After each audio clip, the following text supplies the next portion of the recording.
On the day of my coming-of-age ceremony, I got drunk and was deflowered by a poor scholar who was studying at our home. My parents were furious and hastily married me off. Only my elder sister added to my dowry, tearfully saying, "If you face any difficulties in the future, come to me for help."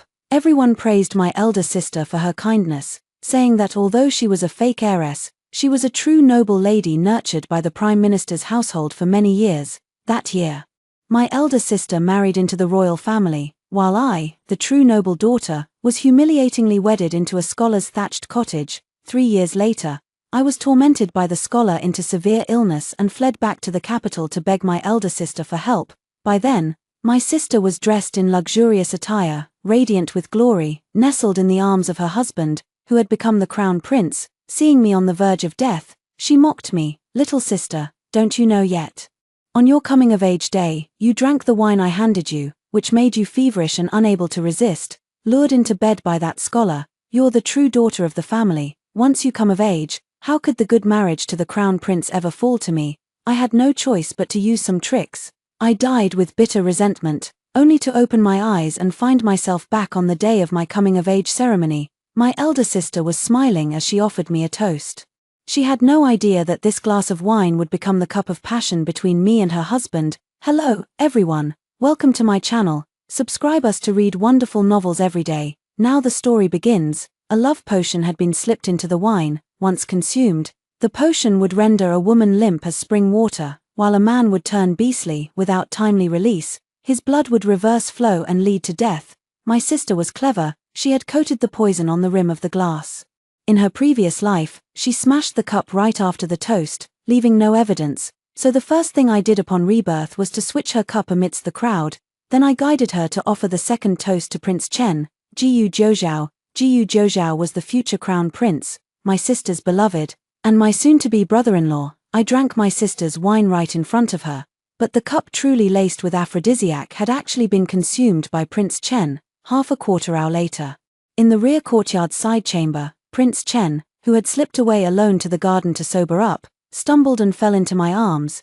Indeed, his breathing was rapid, his entire body burning hot, exactly like the symptoms I had experienced after being dropped in my past life. I took the initiative to throw myself into his arms, and the Prince of Chen embraced me like a furnace clutching a block of ice, not only refusing to let go but immediately loosening his robes and belt. Eager for our skin to touch, the most terrifying aspect of the aphrodisiac was its power to strip a noble prince of all dignity and decorum, reducing him to submission before the most primal of desires. Yet I remained fully conscious, guiding him to a side chamber near the garden to avoid the other man who might come searching. Once inside the room, the Prince of Chen completely lost control, pressing me beneath him as he murmured my name against my face with slurred passion, Jinrong. Jiang Jinrong is my sister's name. Before I was recognized and brought back, Jiang Jinrong, as the only legitimate daughter of the first-rank general, was qualified to enter the palace as a study companion for the princes. During her time as a companion, she went to great lengths to win the affection of Prince Chen, finally succeeding in making him fall for her as well. My sister is madly in love with Prince Chen, and he harbors affection for her as well. In my past life, I always regarded Prince Chen as my future brother-in-law, never considering competing with my sister for a man as the true heiress.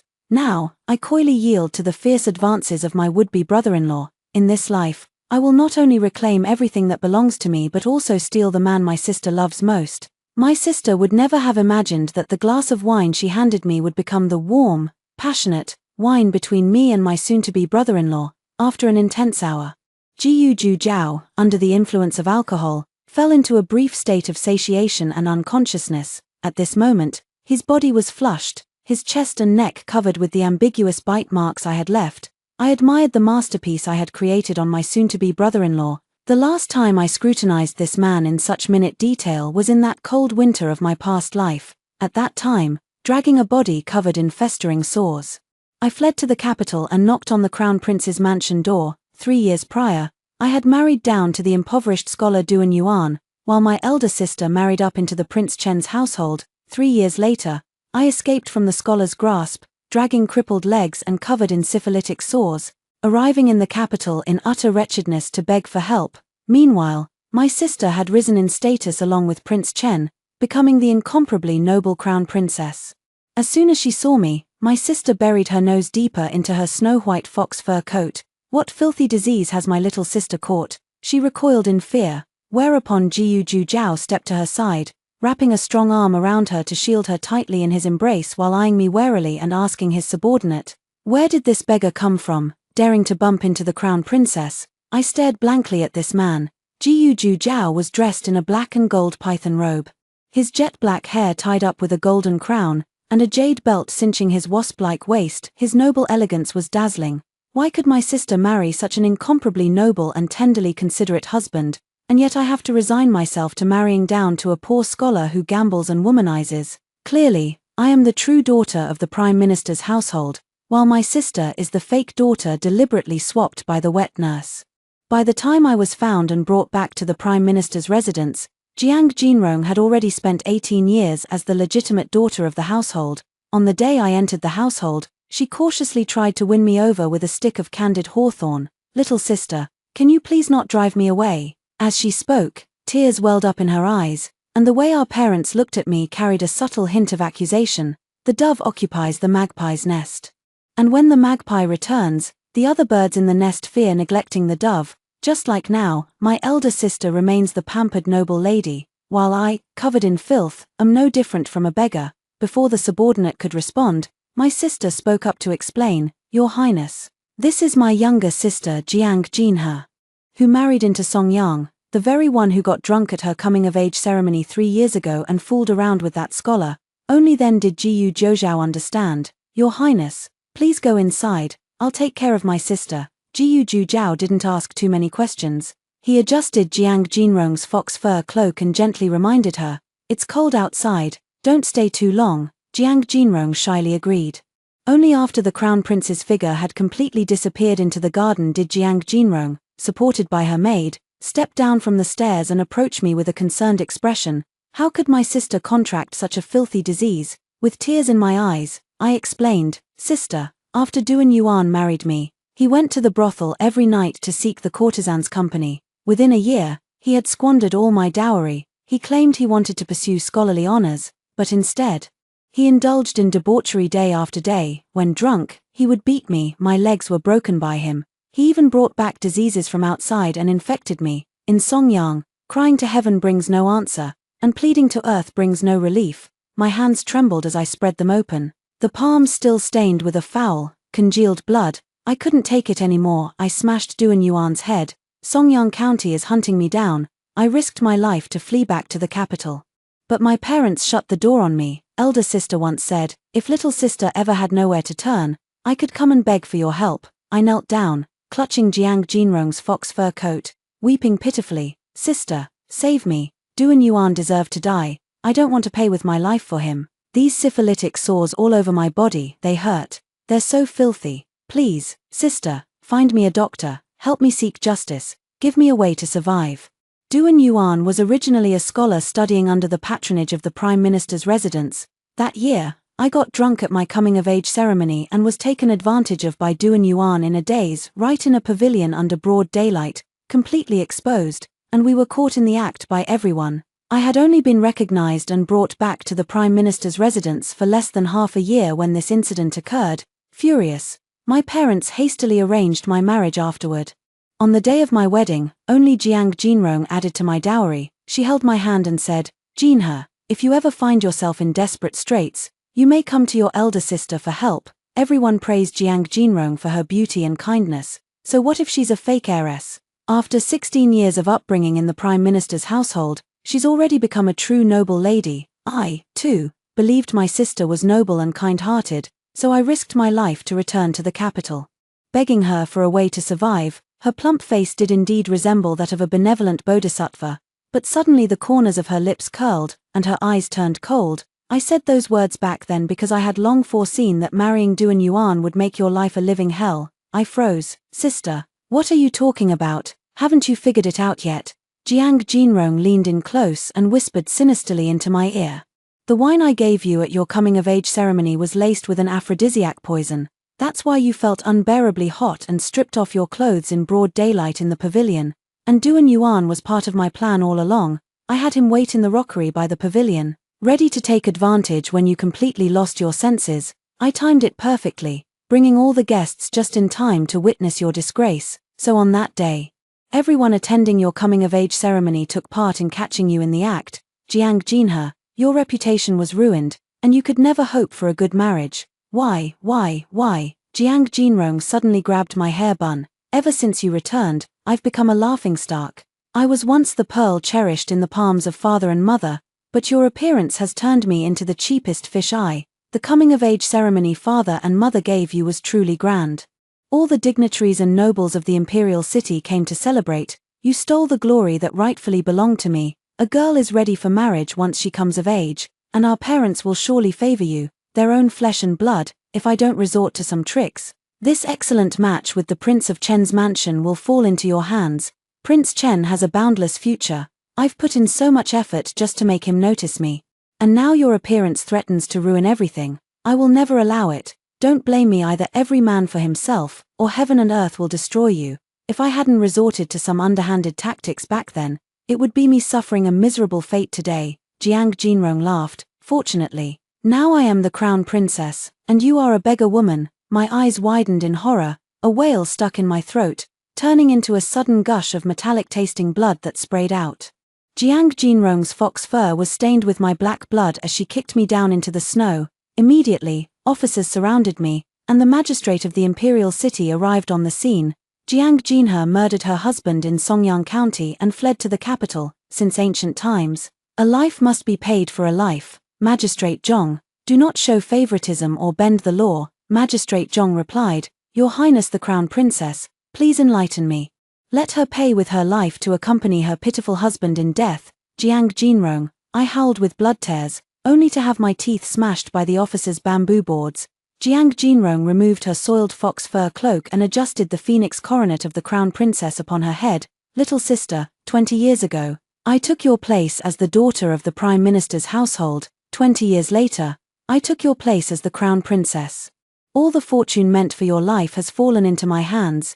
You, just accept your fate. Her laughter was sharp and piercing. My fury burned within me, my body covered in festering sores, and I died in agony, consumed by hatred. Before death, all I saw was the endless snowfall covering the majestic towers and pavilions of the Crown Prince's residence. If there is a next life, I will surely become the mistress of this place and trample all those who harmed me beneath my feet. When I snapped out of the memories of my past life, Jiyu Ju Zhao had already awakened, his gaze gradually clearing. He recognized that the person by his pillow was me and almost instantly grabbed my neck. You dare scheme against this prince? I weakly struggled a couple of times, revealing the bruises and red marks he had left on my shoulders. By all appearances, I was the one who had been taken advantage of. Jiyu Ju Zhao, feeling guilty, loosened his grip. I coughed violently twice and retorted. I was resting in the side chamber when the prince, drunk, barged into the inner room and he did this to me. My shoulders trembled as I wept, my tears falling like pear blossoms in the rain. Jiyu Ju Zhao, feeling guilty from my sobbing, rubbed his temples in confusion. How could that be? My alcohol tolerance is excellent, and I barely drank any wine today, but the prince was clearly drunk, his face flushed crimson. Completely devoid of reason, no matter how much I cried and begged for mercy, it was useless. Jiyu Ju Zhao quickly sensed something amiss. Could the wine have been drugged? I pretended to be enlightened by his words and began to reason with feigned seriousness. Today is my coming-of-age ceremony, and I only drank 1 cup of wine, the one my sister personally handed to me. I remember the prince also drank the wine my sister offered him in the end. Could it be my sister? If it was truly my sister's deliberate scheme, neither I nor His Highness can stay here any longer. Jiyu Ju Zhao sternly defended. Absolutely impossible. Jinrong is kind-hearted and would never stoop to such despicable behavior. As soon as he finished speaking, the sound of people searching came from outside the house. First came my mother's anxious voice. Her Majesty the Empress is about to arrive. As the protagonist of today's coming-of-age ceremony, Jinhe must not be discourteous. Find her quickly. Next came Jiang Jinrong. Mother, I don't know if I should mention this. Just now, the maids saw Sister Jinhe entering the inner courtyard garden with an outsider. They've disappeared without a trace. Could they be meeting secretly in some pavilion or side room? In my past life, my coming-of-age ceremony did indeed alarm Her Majesty the Empress. The Empress and my mother were once close friends in their youth. Her attendance at my coming-of-age ceremony was essentially to assess me as a potential match for the Prince of Chen. The imperial court intended to arrange a marriage alliance between the Prime Minister's residence and the Eastern Palace, Crown Prince's household. Jiang Jinrong was originally the heaven-chosen consort for the Prince of Chen. Unfortunately, before the marriage could be formally settled, she was exposed as a counterfeit noble daughter, her birth mother being merely a dancing girl from a pleasure house. Though she wasn't expelled from the Prime Minister's residence, her current status was undeniably awkward. The royal family values bloodline purity above all else. To put it bluntly, Jiang Jinrong was the child of a woman of slave status. Though the empress showed no outward reaction upon learning this, it undoubtedly left her somewhat unsettled inwardly. Her visit today was to assess the true heiress of the Prime Minister's household, to evaluate her appearance, character, and whether she was worthy of the position of Chen Prince's consort. Jiang Jinrong was aware of the empress's thoughts, so she set up a trap with drugs, intending for the empress to witness me, the true heiress, disheveled and lying beneath an outsider in the pavilion. In my past life, when the empress saw this scene, she flew into a rage. My parents hastily married me off to prevent me from tarnishing the reputation of the entire Prime Minister's household. The more disgraceful I appeared, the more Jiang Jinrong could erase the stain of being a fake heiress. The sheer malice of her intentions is evident. This time, when she didn't find me in the pavilion with her people, she immediately led them to the nearby side room. Soon, they noticed that the door to my room was slightly ajar. "Sister Jinhe, are you inside?" Jiang Jinrong didn't push the door open directly but politely asked first. Jiyu Juzhao looked utterly embarrassed, his body now covered with my marks, the vivid bite marks on his neck still glistening, and the flush of lingering desire still visible at the tips of his ears. "Don't worry, Your Highness," I whispered. "I'll handle them. Your Highness can leave through the small window. Rest assured, not a single word of what happened today will leave my lips." Jiyu Juzhao was slightly startled.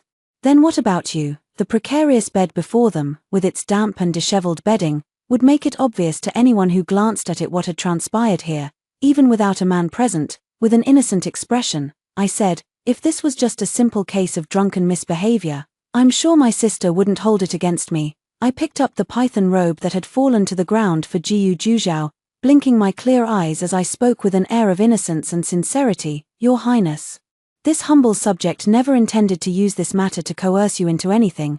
Jiyu Juzhao looked at me with a completely new gaze. "Little sister, if you don't agree, your elder sister will have to push the door open and come in." Jiang Jinrong's voice came through, aggressive and unyielding. Under Jiyu Juzhao's watchful gaze, I hastily threw on my outer robe and stepped out from behind the screen, saying, "Sister, I'm a bit drunk and was resting here for a while, is that so?" Jiang Jinrong's tone carried a hint of sarcasm. "Little sister, why does your voice sound so hoarse? Does drunkenness harm the throat?" I feigned a couple of coughs. Perhaps the wine made me catch a chill. "In that case, I must come in and take a look." With that, Jiang Jinrong pushed the door open from outside, accompanied by mother and several well-known noblewomen from official families. In my past life, it was this same group who came to catch me in the act. Flustered, I instinctively covered my chest, but it only drew their immediate attention to the marks on my body. The lingering damp heat in the room caused everyone's expressions to subtly change. The noblewomen exchanged knowing glances. My mother lowered her voice and scolded angrily. "Jinhe, what have you done in here?" "Mother, I didn't do anything," I said, taking 2 steps back in a manner that only served to arouse suspicion, shielding the screen behind me. Jiang Jinrong's gaze was filled with aggression as she stared at the screen and me.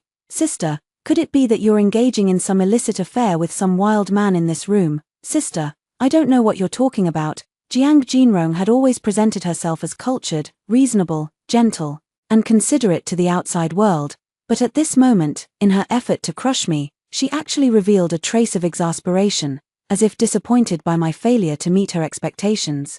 "I warned you long ago that you should be strictly supervised upon returning to the mansion. Your foster mother was a dancing girl from a brothel, raised by her. You've been influenced by what you saw and heard. Could it be that, like those prostitutes, you can't go a moment without a man?" "Sister, no matter how unworthy my foster mother may be, she is still your birth mother. You should watch your words." Jiang Jinrong detested any mention of her true origins. Stung by my public remark, her expression darkened instantly. "A mere prostitute, to be evaluated by my golden words, consider it her posthumous glory. In my past life, when I was framed in the pavilion, I was so terrified that I could only weep and beg. At that time, Jiang Jinrong comforted me with a kind and gentle face, which led me to believe she was a good elder sister all along. Now, all it took was a few words of retort from me to provoke her true nature, daring to engage in illicit relations at your coming-of-age ceremony. No wonder your voice is hoarse. Jiang Jinrong pressed aggressively. Who is the adulterer? Sister, how can you slander my innocence without any evidence? My voice trembled on the verge of tears, the ending soft and delicate. Jiang Jinrong thought I was crying out of guilt, but in truth, my tears were meant for Jiyu Zhoujiao alone. My foster mother was once the unrivaled courtesan in her youth. She taught me that to capture a man's heart, even crying requires skill. Sister insists I have a lover, and brings so many noble ladies with her. Could this be a premeditated attempt to catch me in the act? I desperately shielded the screen. Today, I was inexplicably drunk and unconscious. Was this sister's doing? Jiang Jinrong was struck to the heart by my words and grew somewhat frantic. Whether you're innocent or not will be clear once we see if there's a lover behind that screen. Move aside. She pushed me away with her hands, and in my delicate state, I fell, bringing the screen down with me. With a loud crash, the disheveled bed curtains revealed a man indeed sitting upright on the bed with his back turned. My sister gloated with schadenfreude, but I felt a wave of relief wash over me. He truly couldn't bear to leave me alone to face this mess.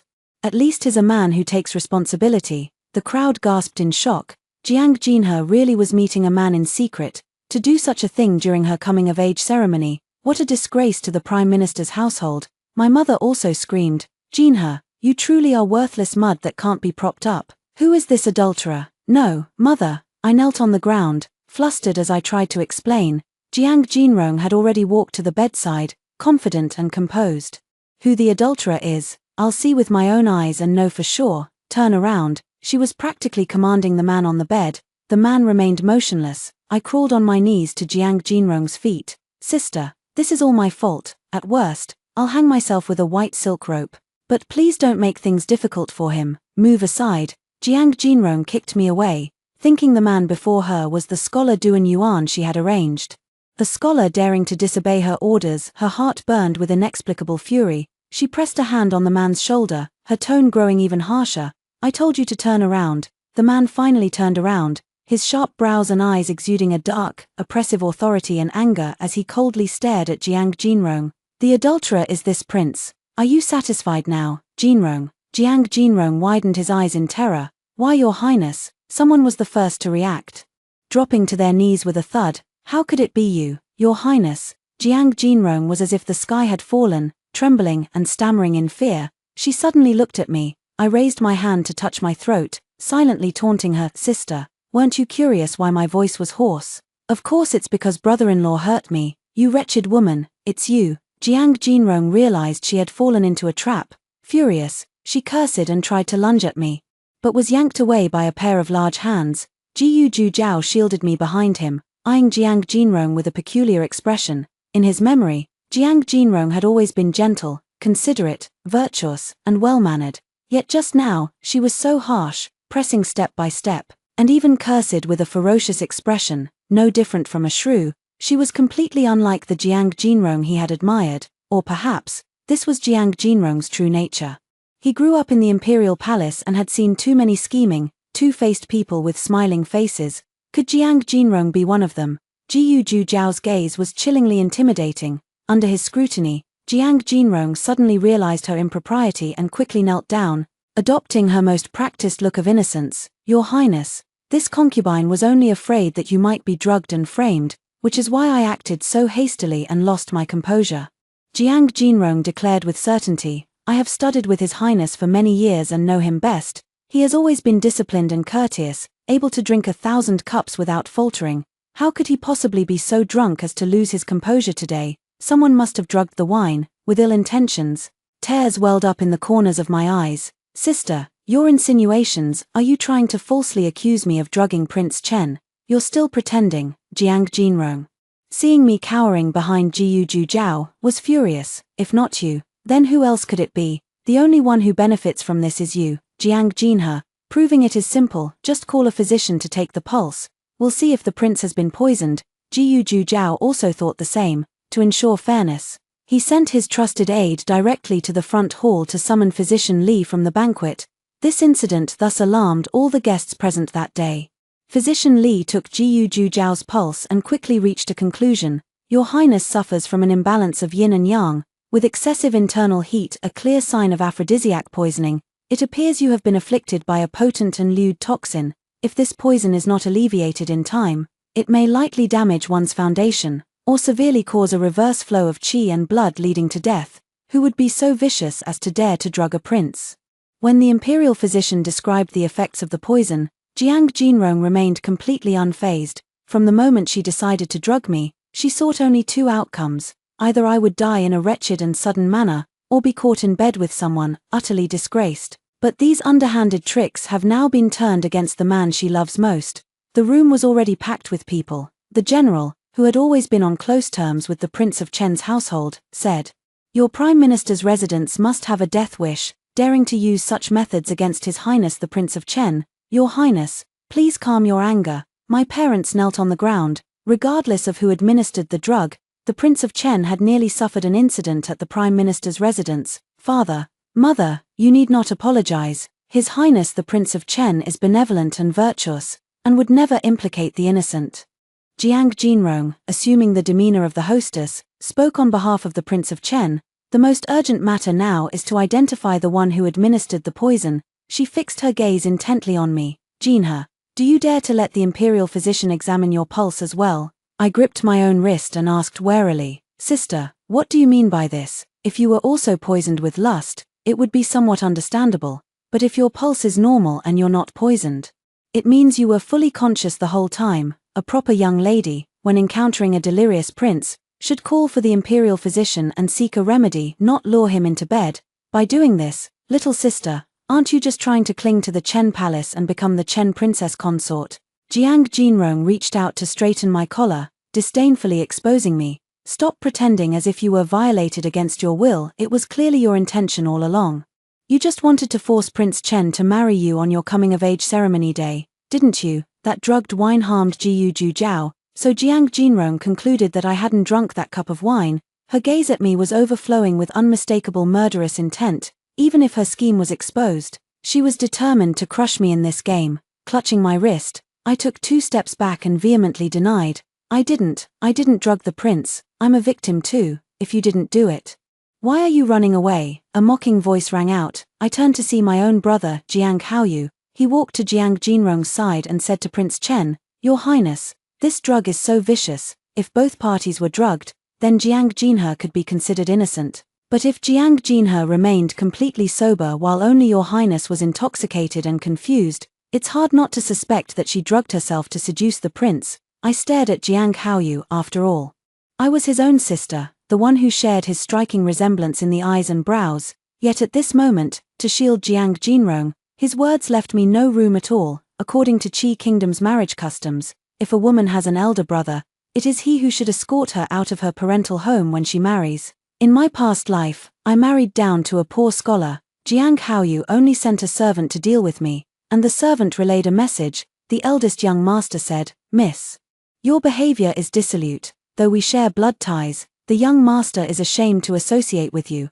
After your marriage, you'd better behave yourself." Later, when Jiang Jinrong got married, Jiang Haoyu not only escorted her all the way but was also said to have cried until his eyes turned red. Heartbreak happens in an instant. As for these so-called blood relatives, I had long since given up on them. I can only ever rely on myself. As soon as Jiang Haoyu spoke, voices of support for Jiang Jinrong rose one after another from the surrounding crowd. The county princess of the Qi family sneered, knowing full well that Prince Chen and Jinrong are deeply in love. With only an imperial decree of marriage missing, this Jiang Jinhe must have drugged the prince to steal this advantageous match, hoping to force him into marriage by making it a done deal. The heir of the He family mocked, though blood ties are precious. Having been lost for 18 years and raised by such people, this biological daughter truly can't compare to a genuinely noble lady like Jinrong, who was meticulously cultivated. The young master of the Zhong family raised his voice. "Jiang Jinhe, stop pretending. Confess honestly, did you drug the prince just to steal Jinrong's marriage arrangement, and on your own coming-of-age ceremony, no less? How shameless can you be?" These 3 came from noble families and, alongside Jiang Jinrong, were collectively known as the 4 noble gentlemen of the imperial city. When I was first recognized and brought back to the capital, these three lured me to the Jade Pavilion, claiming they wanted to host a banquet in my honor. Halfway through the meal, all these young nobles from prestigious families found excuses to leave, leaving me alone to foot the bill. That was when I learned that such a small table of dishes could cost 100 taels of silver in the imperial city.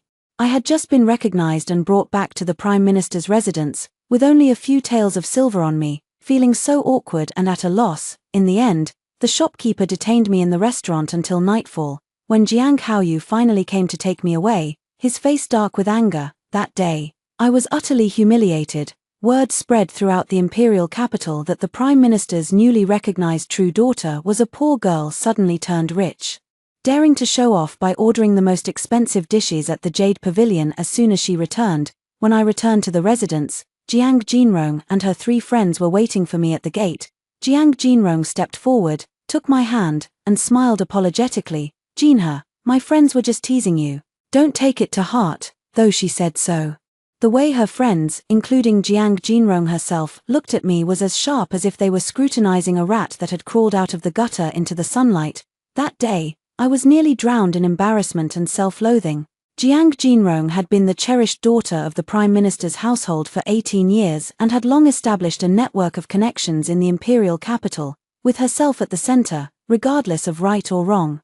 These noble young masters from prestigious families would unconditionally defend Jiang Jinrong. Just like now, they all spoke at once, leaving me no chance to argue. The noble ladies and court officials nearby also looked at me with subtle gazes, as if they were certain this was the truth. Jiang Jinrong, who had the upper hand, gently persuaded, "As a woman myself, I understand your thoughts. You were raised outside the family since childhood, and your foster mother was a prostitute.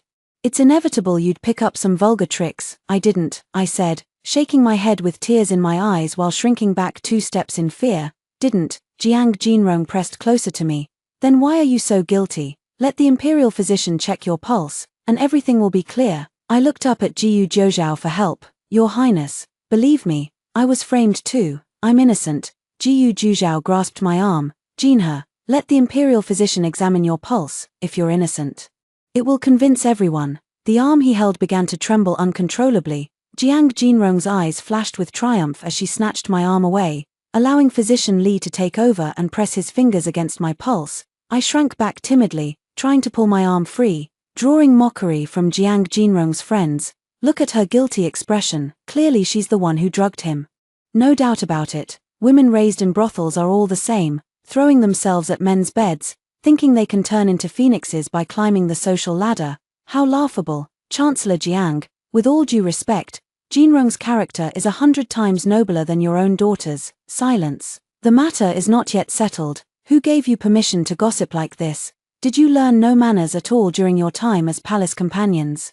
Jiyu Zhao's sharp rebuke finally made the haughty young nobles reluctantly shut their mouths. Only Jiang Haoyu remained indignant. "Your Highness, she's already this guilty, why bother with verification? She's clearly the pulse of Miss Jinhe." Before Jiang Haoyu could finish, Imperial Physician Li suddenly stroked his graying beard and frowned, saying, "This pulse." Jiang Jinrong couldn't wait to press further. "What about the pulse? She didn't take the medicine. She lied, didn't she?" Imperial Physician Li released her wrist and concluded, "This pulse is as restless and rapid as His Highness Prince Chen's. It's a symptom of weakened qi and blood after being harmed by an aphrodisiac." Jiang Jinrong was shocked. "What did you say?" The previously noisy noble children, along with Jiang Haoyu who was eager to convict me, were all frozen in place. Imperial Physician Li delivered the final verdict. Both must have been simultaneously poisoned with a potent aphrodisiac.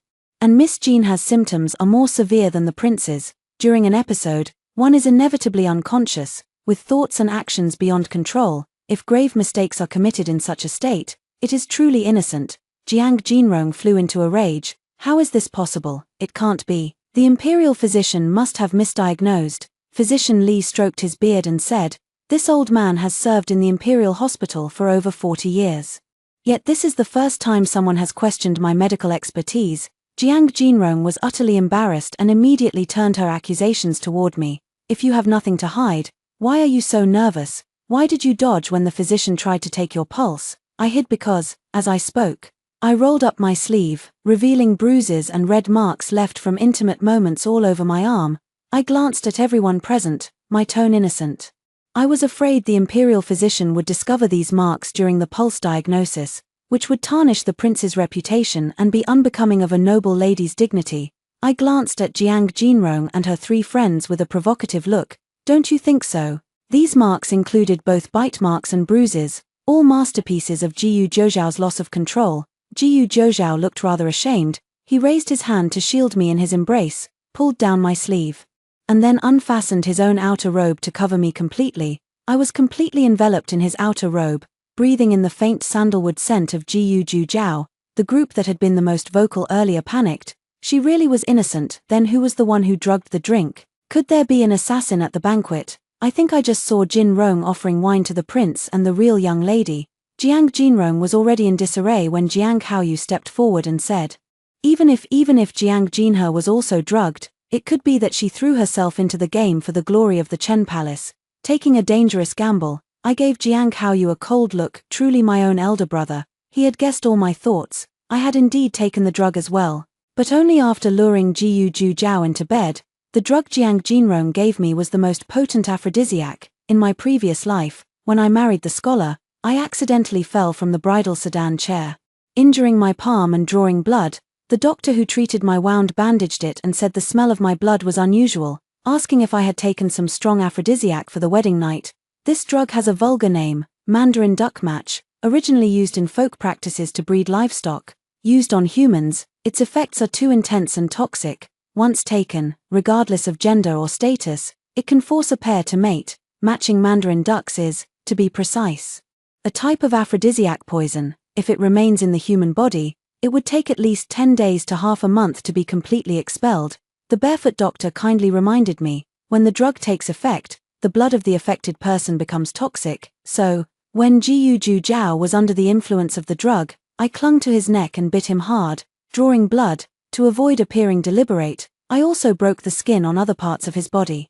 I sucked the blood from his body as if drinking poison. At that moment, I was like a demon from hell, clinging to a noble deity, vilely sucking his blood in the name of salvation. Those who have died once will stop at nothing to survive. Midway through this carnal union, my love poison also began to take effect. By the time Jiyu Zhou was satisfied, the aphrodisiac in my body was still raging. Though I could restrain it, the pulse condition was easily confused, making the imperial physician believe that both Jiyu Zhou and I had been drugged simultaneously, with me suffering more severely. Thus, I became the perfect victim. Facing Jiang Haoyu's accusations now, I tearfully countered with a question. Are you saying that in order to cling to the royal family, I would willingly sacrifice my purity and risk my life by poisoning myself with a heavy dose of aphrodisiac poison? Does such greed and foolishness truly exist in this world? Or is it that in your eyes, I am truly such a despicable person? Jiang Haoyu was left speechless by my words. I then turned to my parents and asked, in your eyes, am I really such a wicked person? Father, mother, I am your own flesh and blood, the daughter who shares the same blood as you. When Jiang Jinrong slandered me, wasn't he also slandering everyone in the Jiang family? The erudite prime minister, questioned by me, shamefully lowered his eyes, while the dignified matriarch's gaze toward me was instantly filled with guilt. No one in the room dared to speak further, and an unusual silence fell. At this moment, I walked over to Jiyu Zhou's side. Do you still remember what I said, my lord? You and I both drank the wine offered by Jiang Jinrong. Jiang Jinrong, standing nearby, suddenly turned deathly pale. The wine I offered was not poisoned. She forced herself to appear calm. Drugging someone doesn't necessarily require spiking their drink these days, it could be on the utensils too. I told Jiyu Zhou, Your Highness, just have someone bring the wine pot and cup she used when toasting, and we'll know the truth with a simple check. Jiang Jinrong visibly panicked, pleadingly asking Jiyu Zhou, Your Highness, do you doubt me? We've known each other for years, surely you understand my character. Jiyu Zhou said solemnly, Jinrong, as for your character, I indeed need to reconsider it further. Jiang Jinrong's expression stiffened, her shoulders slumping. If Jiang Haoyu hadn't supported her, she would have collapsed to the ground by now. Even if the trick with the cup is discovered, she wasn't the only one who handled that set of wine vessels during the coming-of-age ceremony. There's no guarantee the blame can be pinned solely on her. She took a deep breath and steadied herself. The innocent need not fear investigation. I welcome His Highness's scrutiny. As soon as she finished speaking, A scholar-dressed man emerged from the crowd. "I want to report, I want to report." The crowd parted to make way for him, revealing a scholar dressed in plain cloth, escorting a man whose attire was similar to his own. The man had his hands bound and appeared to have been struck twice, forced to kneel before the crowd as he shouted, "Injustice! Scholar Zhong is slandering me." My pupils constricted violently. The man kneeling before me, crying out his innocence, was none other than Duan Yuan, the scholar I had married in my past life. In that past life, he had ambushed me by the rockery, taking advantage of my vulnerability, and later insisted that I had seduced him of my own volition. I was disgraced and forced to marry into the Duan family of Songyang. After marriage, Duan Yuan indulged in drinking, gambling, and whoring. Exploiting me to the bone in every possible way, he drove me to despair, so I smashed a vase over his head, sending him bleeding to meet the king of hell. He died, but the filthy disease he gave me continues to torment me. Though time has reversed now, and everything starts anew, I had long anticipated his arrival, yet upon actually seeing this person, I couldn't help but feel a chilling phantom pain throughout my body. Jiu Jiao noticed my suddenly ragged breathing, thinking I was frightened, and pulled me into his embrace, a thoroughly protective gesture. "Your Highness, Prime Minister, I wish to report Duan Yuan for attempted misconduct." The scholar Zhong Wenshuan was originally the one being escorted, with the imperial examinations approaching. The outer courtyard of the Prime Minister's residence had taken in many scholars for lodging and study. These individuals were all promising talents selected by the Prime Minister's household. Even if just 2 or 3 of them successfully entered officialdom, they would become valuable allies for the Prime Minister's faction in the imperial court. These scholars hailed from all corners of the land. Given the strict separation between men and women and the hierarchical distinctions, on occasions like the coming-of-age ceremony for the Prime Minister's daughter, these lodging scholars were not permitted to attend the banquet, nor could they venture uninvited into the inner courtyards. Zhong Wenshuan held Duan Yuan down and exposed him to Prince Chen. Early this morning, Duan Yuan sneaked suspiciously into the inner courtyard garden. The inner courtyard is where the young ladies and masters reside. Fearing he might disturb the nobles, I followed him and indeed saw him hiding furtively among the rockeries. Later, when Miss Jinhe stumbled into the inner courtyard, Duan Yuan emerged directly from the rockery. Searching all around, he lingered near various side rooms, pushing open doors one by one as if looking for someone. A chill ran down my spine. If it weren't for Jiu Jiao, if I had truly been drugged, even if I had hidden in the side room, Duan Yuan would have found and devoured me completely. The front hall is hosting the coming-of-age ceremony for the Prime Minister's daughter. The Prime Minister has shown me great kindness, and I could not let Duan Yuan ruin the ceremony. That's why I apprehended him, during his resistance.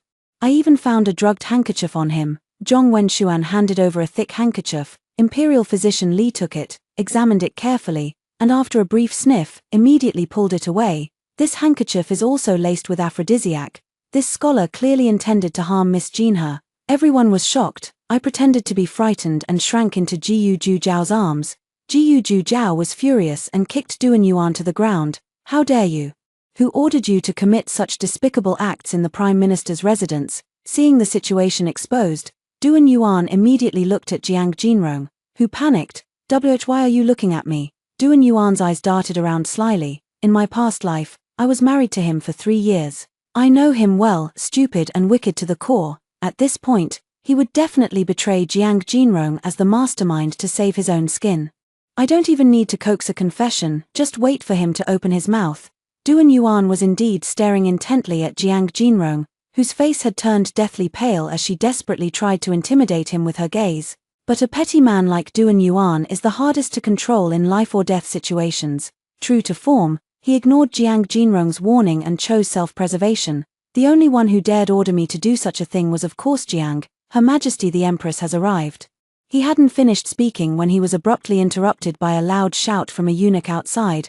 My clenched fist weakly loosened, just a little bit more. Jiang Jinrong's heart nearly leapt to his throat, then suddenly dropped back down. The Empress had always been very fond of Jiang Jinrong. Before Jiang Jinrong was exposed as a fake heiress, she was still a noble and pure-blooded young lady meticulously groomed by the Prime Minister's residence. The Crown Prince needed the support of the Prime Minister's residence, and the Empress had repeatedly hinted that Jiang Jinrong was her favored candidate for Crown Princess. Jiang Jinrong touched a jade filigree bracelet on her right wrist, a treasure previously bestowed upon her by the Empress. Now, Even though she was a fake heiress, Jiang Jinhe was suspected of seducing the imperial prince. The queen, having witnessed too much palace intrigue, was naturally suspicious and overthinking. She cherished the Prince of Chen as dearly as her own eyes and would never allow anyone to scheme against him in matters of the bedchamber. Jiang Jinrong revealed a smug expression of one who had narrowly escaped disaster. Her Majesty the Queen was her greatest backer. The Queen's majestic procession arrived outside the side chamber, and the crowd knelt in unison to pay their respects, clad in Jiyu Zhouxiao's outer robe.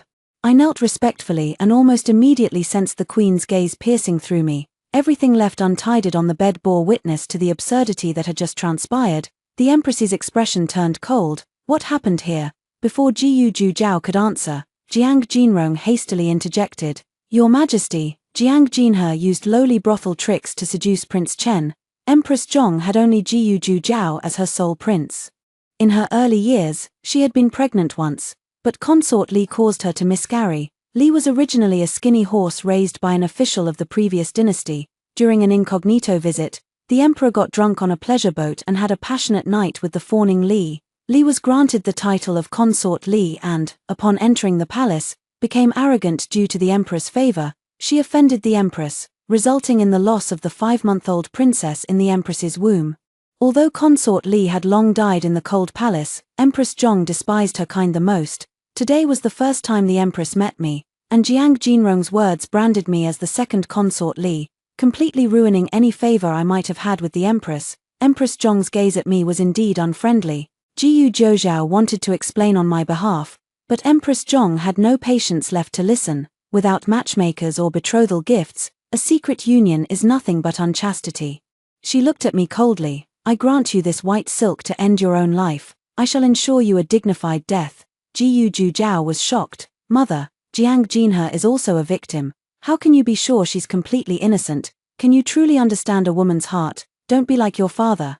Deceived and still counting money for her, I maintained a calm expression, but a thin layer of sweat formed on my back. My little tricks were indeed like teaching a fish to swim in front of the empress. The empress was the highest-ranking person present, and no one dared to defy her decision. My parents appeared to want to plead for me, but in the end, they didn't truly dare to speak. Just like in my past life, they wouldn't hesitate to marry me off for the sake of their reputation. As 2 matrons came to escort me away, I happened to meet Jiang Jinrong's gaze. She was like a triumphant fox, slyly waiting for me to die. The palace matron had an extremely strong grip, and with one pull, she tried to tear off the outer robe draped over me. If the robe were to fall, my wretched state would only further provoke Empress Zhong's disgust. But just as the robe was being pulled open at one corner, another pair of large hands swiftly gathered it back tightly. I looked up, and Jiyu Zhouxiao pulled me into his embrace, his voice resounding with conviction. If we speak of losing chastity, today your son has also lost the loyalty of a gentleman. If the Empress Dowager insists on bestowing death, why not provide an extra white silk cord and hang me as well? The Empress was shocked. My child, when Jiyu Zhouxiao stood up for me, I could even hear the resonance in his chest. Everyone present was shocked by Prince Chen's words and actions. To impose the death penalty without asking for the cause and effect, how is what the Empress Dowager is doing any different from indiscriminate slaughter?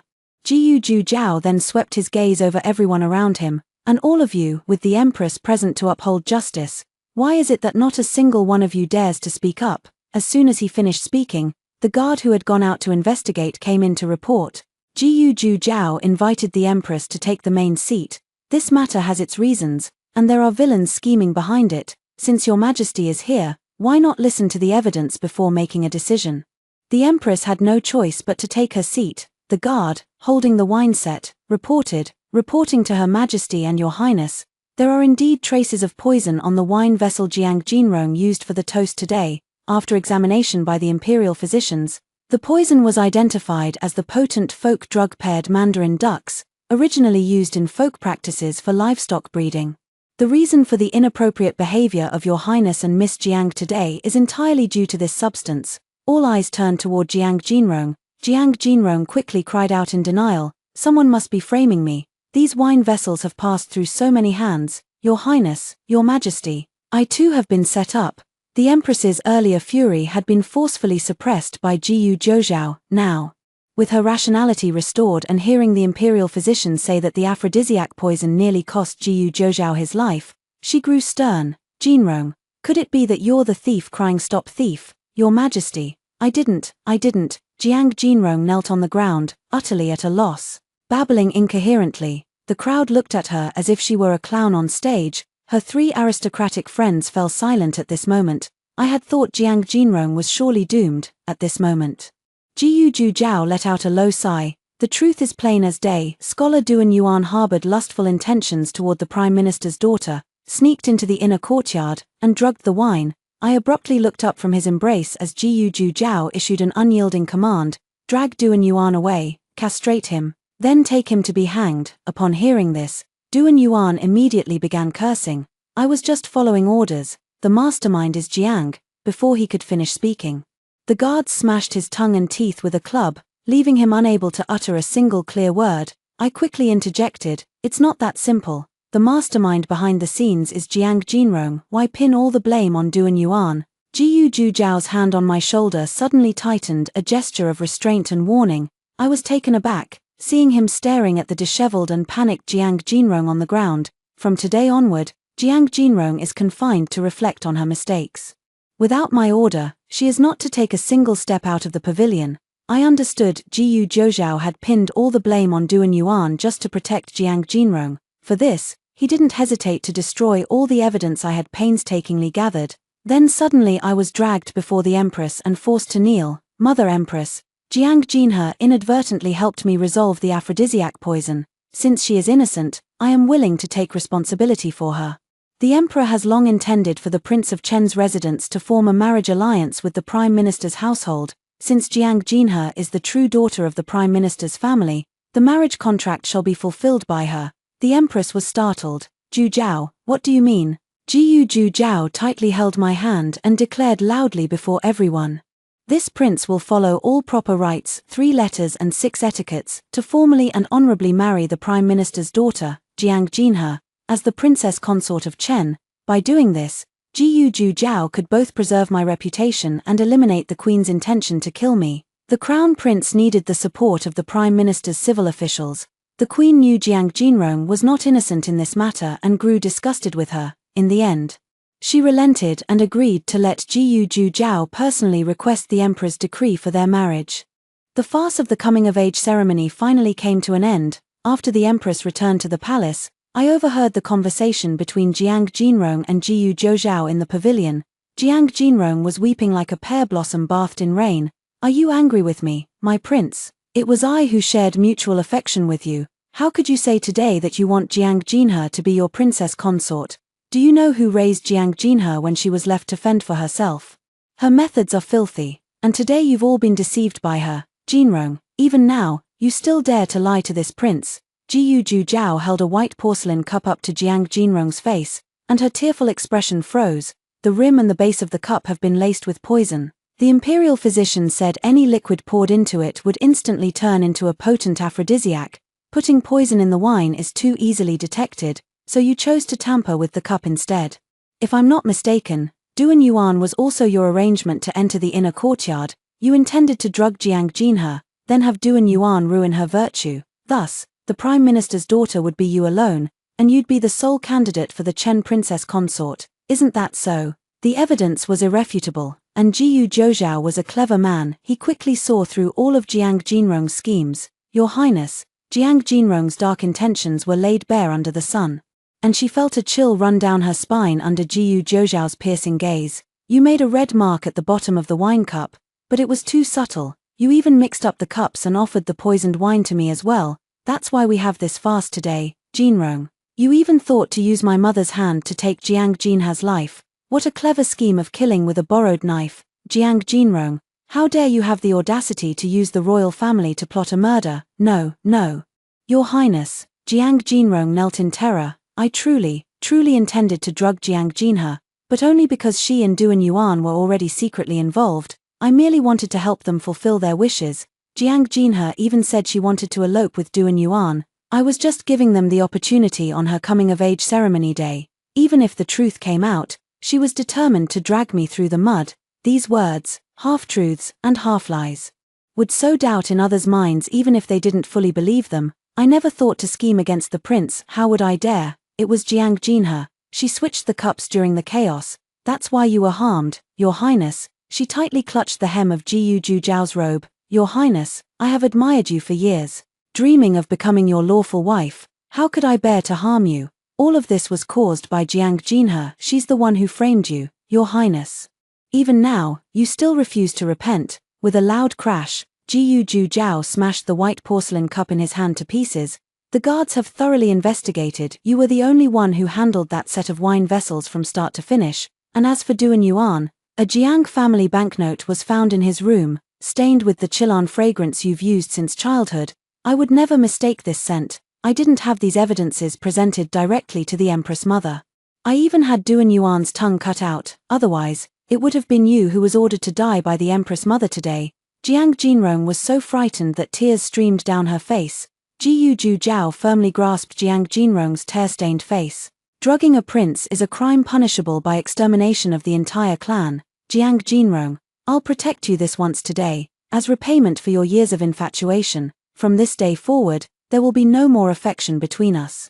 You dare not aspire to be the Chen princess, nor shall you target Jiang Jinhe again. By targeting her now, you are targeting this prince. My lord, are you saying such words to break this humble wife's heart?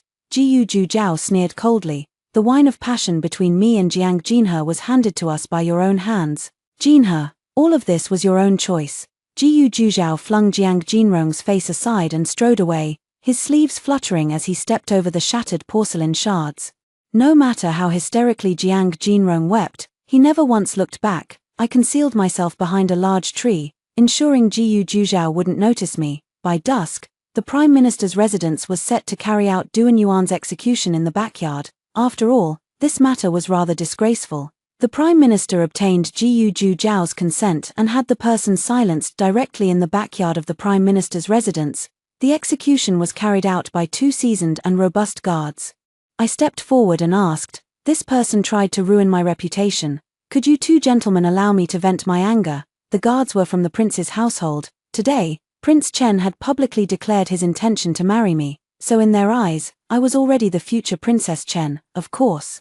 But I fear dirtying the lady's hands won't be a problem. I pulled out the dagger I had prepared long ago. I'll just stab him twice, won't delay your important business. The guards thoughtfully checked the ropes binding Duan Yuan's limbs, ensuring they were tight, before allowing me to approach him. Duan Yuan's mouth and teeth had already been smashed to a pulp, but when his eyes saw me, they still gleamed with a lecherous light. He wasn't afraid when he saw me holding the knife. In my past life, when he beat me in the room, I also picked up a knife to resist, but he wasn't scared at all. He even mocked me, saying, "Even if my little wife holds a knife, she'll only manage to inflict some superficial wounds that don't hurt or itch. It'll only excite me more." Wrong. I gripped the dagger tightly with both hands, and with the first strike, I castrated Duan Yuan's manhood. As blood sprayed, Duan Yuan let out an inhuman scream, his entire body convulsing in spasms. The 2 guards were startled. Without changing my expression, I raised the knife and swiftly gouged out Duan Yuan's insolent eyes. The screams were endless.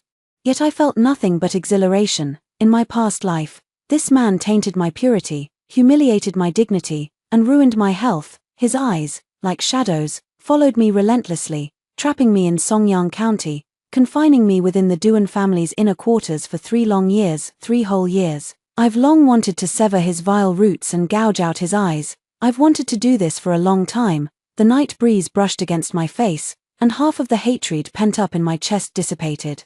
I threw down the dagger and ordered the 2 guards to continue with their torture, telling them they were free to report this scene to Prince Chen. I needed to dispel Jiyu Zhujiao's suspicions about me and Duan Yuan as long as I was ruthless enough. Jiang Jinrong's psychological trap would be easy to break. The 2 guards showed a hint of awe toward me and swiftly hoisted Duan Yuan onto the gallows. I watched coldly as Duan Yuan was hanged to death. If not for Jiyu Zhujiao's mercy, Jiang Jinrong should have been sent to the gallows today as well. Drugging a prince is a crime punishable by death 10 times over. The prince himself showed mercy. In the pavilion scene, Prince Chen appeared to have severed ties with Jiang Jinrong. Yet his gaze clearly revealed a mix of love and hatred. In their past life, Jiyu Zhujiao and Jiang Jinrong shared an unparalleled love after marriage. Jiyu Zhujiao is a man of sentiment, which is why I can use him. But his affection will also hinder my revenge. I must find a way to make Prince Chen and the entire Jiang family completely abandon Jiang Jinrong. I will completely drive out the wild dove that has occupied the nest, sending it back where it belongs. 3 days later. The imperial decree of marriage was issued in the palace. The Prince of Chen's residence soon sent betrothal gifts to the Prime Minister's residence. On the day the betrothal gifts were delivered, I met Jiyu Zhao, who told me to simply wait peacefully for the wedding. Among the betrothal gifts was an exquisitely crafted golden hairpin bestowed by the Emperor. Your Highness, could you help me put it on? Just as Jiyu Zhao picked up the hairpin, a maid suddenly rushed in panic. Terrible news, Miss Jinrong has hanged herself in the attic. Jiyu Zhao's expression changed instantly. He threw down the hairpin and dashed towards Jiang Jinrong's Wufang pavilion. Father, mother, and even my elder brother all rushed over. I picked up the golden hairpin from the plate. It was supposed to be my special day. Yet everyone went to care about Jiang Jinrong. When I arrived at Wufang Pavilion, Jiang Jinrong was sobbing in Jiyu Zhao's arms, pounding his chest and saying she didn't want to live anymore, that she had no face left to live, and that she should atone with her death. A white silk ribbon lay beside her, yet there wasn't even a single mark of strangulation on her neck, faking suicide, yet not even acting convincingly. Such a clumsy performance, yet it made everyone's heart ache. The Prime Minister said, "Why must you be so desperate?" The mistress said, "Jinrong, you still have your parents. We all treat you as our own daughter. If you make mistakes, we are willing to help you correct them." Jiang Haoyu also said, "That's right, even if the sky falls, your brother will be there to hold it up for you. So this is what it feels like to have someone always having your back. In my past life, when I was disgraced, these blood relatives couldn't wait to cast me aside. Such comforting words, they never once spoke them to me." Jiang Jinrong looked at Jiyu Zhao with tearful eyes. And Jiyu Zhao said helplessly, "Your crime doesn't warrant death. There's no need for this. Without your highness, Jinrong would rather die than live. Your highness, Jinrong is having trouble breathing." She weakly nestled into Jiyu Zhao's arms, and he didn't push her away, only instructing someone to summon the imperial physician. Jiyu Zhao's gaze at me always carried the air of someone bestowing pity upon a pitiable weakling, yet when he looked at Jiang Jinrong, his eyes held an affection he couldn't bear to sever. The imperial physician came to examine her and said Jiang Jinrong was suffering from melancholy. Jiyu Zhao then relented, allowing her to move freely within the chancellor's residence instead of confining her to the attic. My grand wedding with Jiyu Zhao is scheduled for the 9th of next month, and the entire chancellor's residence is busy preparing for the ceremony. Flowers and festive silks were everywhere. But Jiang Jinrong only grew more sullen at the sight of them. 3 days before the grand wedding, as I was in the courtyard examining the designs for the wedding candies, Jiang Haoyu suddenly stormed toward me in a rage. "Why did you have the wedding candies delivered to Wufang Pavilion? Are you deliberately trying to upset Jinrong?" I explained innocently. "Brother, I just wanted her to taste the wedding candies too. The imperial physician said she's been brooding. So I thought sharing my joy might help her recover faster." You still dare to speak with sarcasm. Brother has misunderstood his sister. I turned around and picked up a plate of wedding candies from the table. "Brother, taste these for your sister and see which flavor is better, so we can serve the distinguished guests on the wedding day." Jiang Haoyu raised his hand and knocked over the lacquered tray in my grasp, sending the assorted wedding candies scattering across the floor. "Who wants to be tainted by your bad luck?" With those words, he flung his sleeve and stormed off. Dia stepped forward to pick up the candy for me, but I told her not to bother. "Go tell father and mother that my brother had a fight with me today." Though Dia didn't understand my intentions, she still did as I asked. By noon, the entire Prime Minister's residence knew that Jiang Haoyu had quarreled with me over Jiang Jinrong. In the evening, Jiang Jinrong came to see me dressed in simple elegance, putting on the delicate airs of a sickly beauty. She said meekly and kindly, "Jinhe, my elder brother argued with you today because of me. I've already scolded him for it." I lazily remarked, "You two really share a deep sibling bond. After 18 years in this family, even if we're not blood related, we're closer than real siblings." Jiang Jinrong smiled and took my hand. "It was all my fault before, wanting too much. But after this illness, I've come to understand many things. Your brother is waiting for you at Yuan Pavilion and wants to apologize to you in person. For the sake of our sibling bond, you shouldn't refuse him. I know you have some misunderstandings about me, but if I don't go, I fear I'll be labeled as disrespectful to my elder brother. You don't understand, the royal family places great importance on reputation. I can no longer marry into it, but Jinhe. You mustn't disgrace the Prime Minister's household either. I hesitated, staring at her. Jiang Jinrong laughed and said, "This is the Prime Minister's residence, your home. Are you afraid I'll devour you? Fine, I'll go with you to see brother." I followed Jiang Jinrong to the Jade Swallow Pavilion in the inner courtyard. The Jade Swallow Pavilion was hidden in the bamboo grove of the garden, with few people around except for the bamboo. The door of the pavilion was wide open, and a screen stood right at the entrance, dimly lit. Jiang Jinrong led me up the steps, and as soon as we reached the door, I caught a familiar, peculiar fragrance. "Jinhe, go in and see your brother." Jiang Jinrong urged me to enter, while she quietly retreated behind me. Just as she was about to push me from behind, I suddenly turned around with a sinister smile. "Jiang Jinrong, I've seen this trick before, back in the brothel." "What?" "The trick of luring a young girl and sending a lamb into the tiger's den." Before Jiang Jinrong could react, I struck her neck with a chop of my hand. Jiang Jinrong was knocked unconscious by my strike. I caught her body and pushed her into the Jade Swallow Pavilion. Jiang Jinrong regained consciousness as she fell to the ground, weak all over. She looked up to see Jiang Haoyu's flushed face staring at her like a beast closing in on its prey. Pei Yuanyang carried a faint, peculiar fragrance, a scent so subtle that ordinary people could hardly detect it. But I'm different in both my past and present lives. I've been dealing with this very herb. So, when that faint, elusive fragrance wafted from the Jade Swallow Pavilion, I guessed Jiang Jinrong's intention in luring me there. I couldn't tolerate Jiang Jinrong, and she couldn't tolerate me either. With the grand wedding approaching, she wanted to use Jiang Haoyu to ruin me utterly during the ceremonial rites. Then don't blame me for giving tit for tat and fighting evil with evil. Sister, Jiang Haoyu's feelings for you go beyond sibling affection. Enjoy yourself. With that, I closed the door from the outside. Jiang Jinrong struggled desperately to escape the Jade Swallow Pavilion, but was restrained by the irrational Jiang Haoyu. I closed the door behind me but didn't lock it. Jiang Haoyu, after all, had trained in martial arts, and his strength was more than enough to restrain Jiang Jinrong.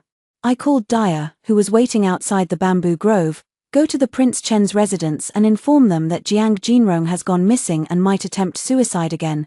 Please ask His Highness Prince Chen to come and take a look." The butterfly nodded. "This servant understands, and will also inform the Prime Minister and the mistress on the way." "Good butterfly, go ahead." I stood guard outside the door for half an hour, listening to Jiang Jinrong's cries for the same duration. It wasn't until someone hurriedly approached this direction that I hid in the bamboo grove. My parents and Jiyu Zhoujiao arrived almost simultaneously, and I also emerged from the bamboo grove, pretending to have just found this place. "Your Highness, have you found my sister yet?" As soon as I finished speaking, an ambiguous female voice suddenly came from within the Jade Swallow Pavilion. The mistress immediately changed her expression. She had guessed something and initially intended to cover it up. "Your Highness, Jinrong should be resting in the Jade Swallow Pavilion. Matters of the inner household, perhaps it would be best to leave them to me." Her words were abruptly cut off by Jiang Haoyu's low growl. The matriarch and the Prime Minister instantly paled. Both rushed forward and pushed open the door, only to see their son on the bed, utterly inseparable from their adopted daughter, lost to the world. "Ah!" The Prime Minister let out a furious cry of despair.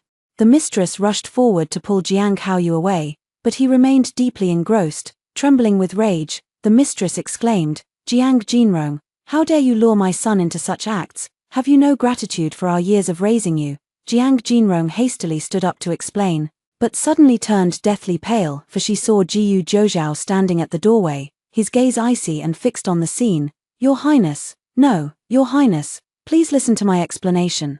She pushed Jiang Haoyu away with all her might, struggling to get off the bed, but her legs gave way and she nearly fell. Jiyu Zhoujiao's face was ashen, the air around him so tense it could wring out water. He turned away coldly, pausing abruptly as he stepped outside. I followed him out and asked with concern, "Your Highness, my sister must have acted unintentionally, or perhaps she was drunk and made a mistake." "Your Highness."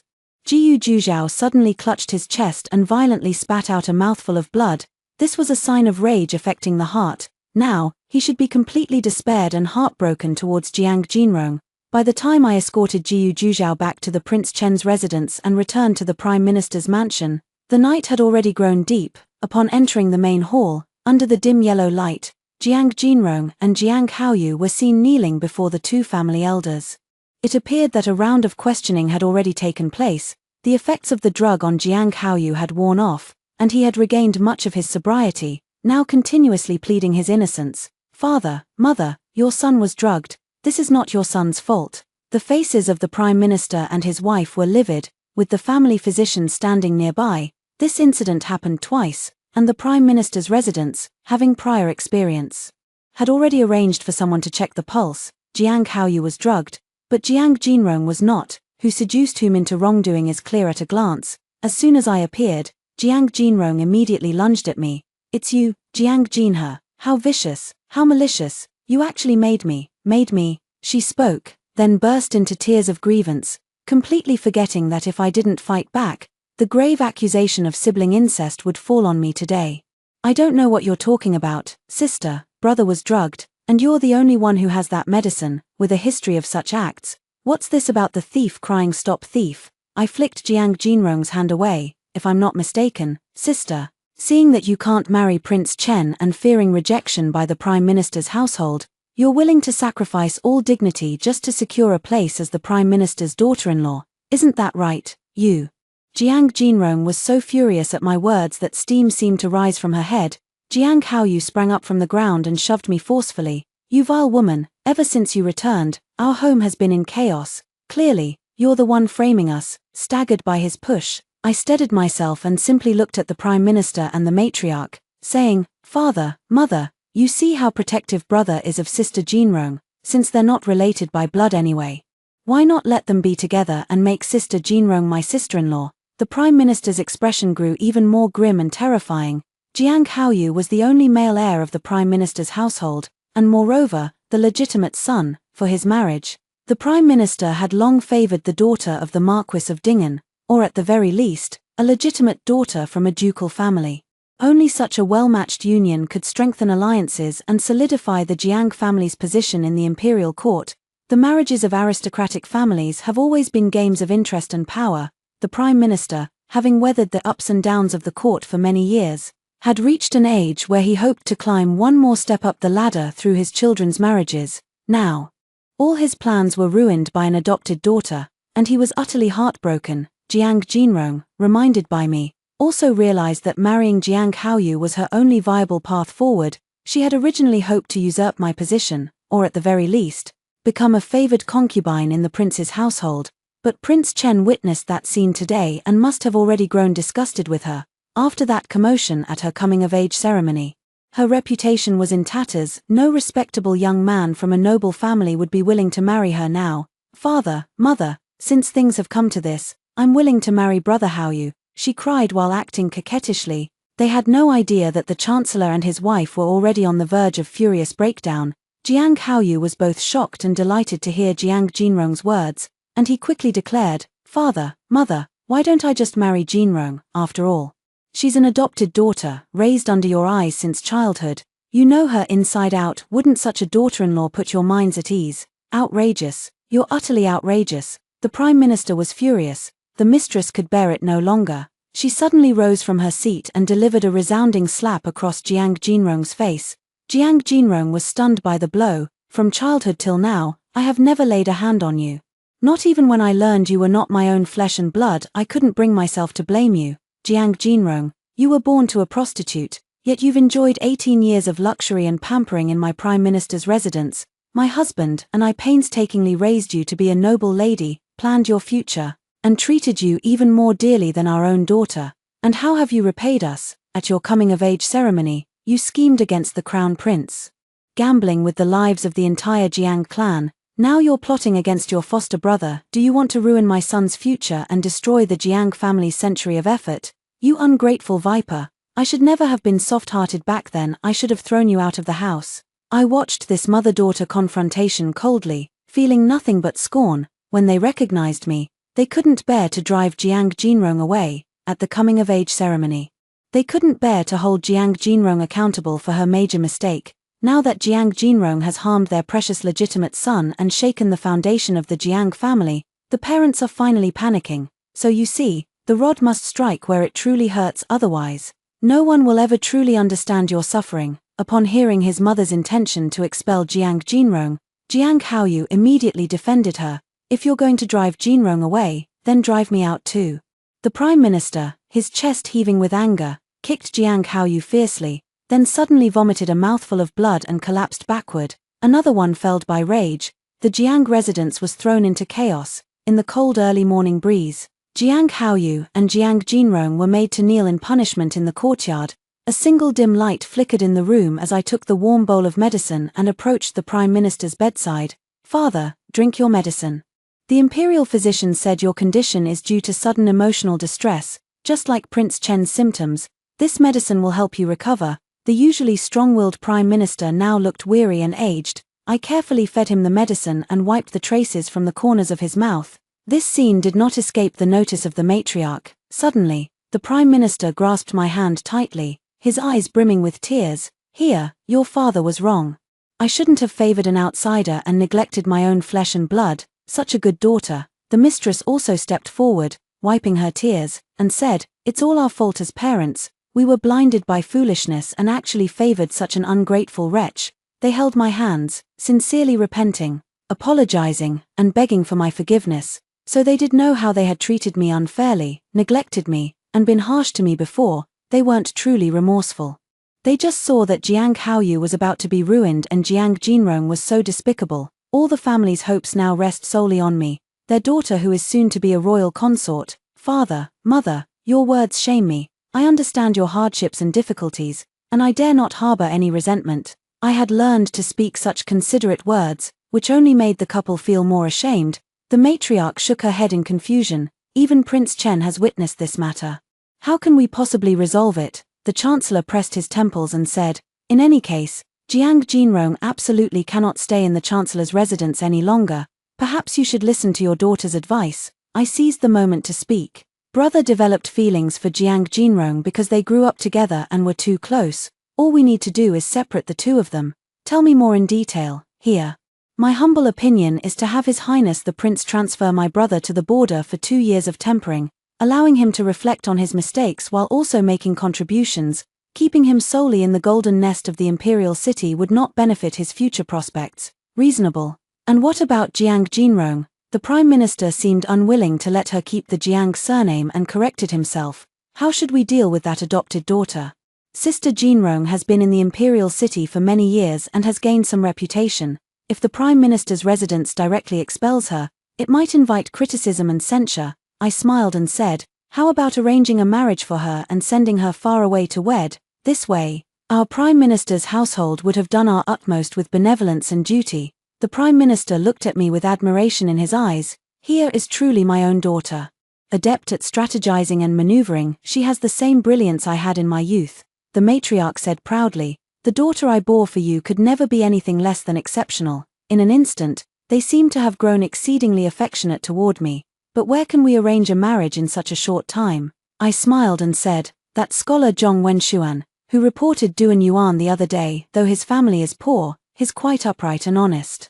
But Zhong Wenshuan doesn't even have an official title. The mistress instinctively worried that Jiang Jinrong might not fare well if married to him, but she quickly hardened her heart. Forget it, she was born lowly to begin with. Marrying Zhong Wenshuan would already be a step up for her. Why should I bother planning for her? With this matter settled, I attended to my parents as they retired for the night. Early the next morning, Jiang Haoyu and Jiang Jinrong were placed under separate house arrest. Zhong Wenshuan, having received the good news of the betrothal, came specially to thank me. The young lady truly keeps her word. On the day I was reborn, time was pressing, and I only managed to bribe Zhong Wenshuan, who was loitering in the inner courtyard. That day, I sent you to ambush Duan Yuan by the rockery. You did well. I promised you that afterward I would arrange a good marriage for you as a reward. Are you satisfied with Jiang Jinrong being betrothed to you? Zhong Wenshuan bowed with a salute. I'm more than satisfied.